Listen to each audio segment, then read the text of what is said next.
Alianza akiwa hana kitu, hata support hakuwa nayo. Hey Lovies, ngoja nikupe kisa cha mtu mmoja ambaye alianza hana kitu wala watu wa kumsaidia. Itakusaidia wewe unayepambana katika kujikwamua kiuchumi. Huyu mtu hakuwa na sapoti, hakukuwa na mtu wa kumsaidia, hakukuwa na connection.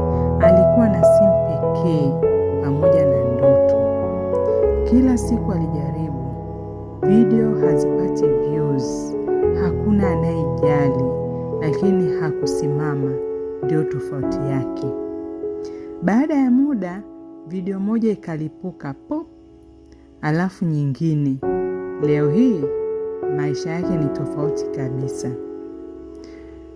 Hivyo niko hapa kukuambia, usidharau mwanzo mdogo. Hapo ndipo kila kitu huanzia.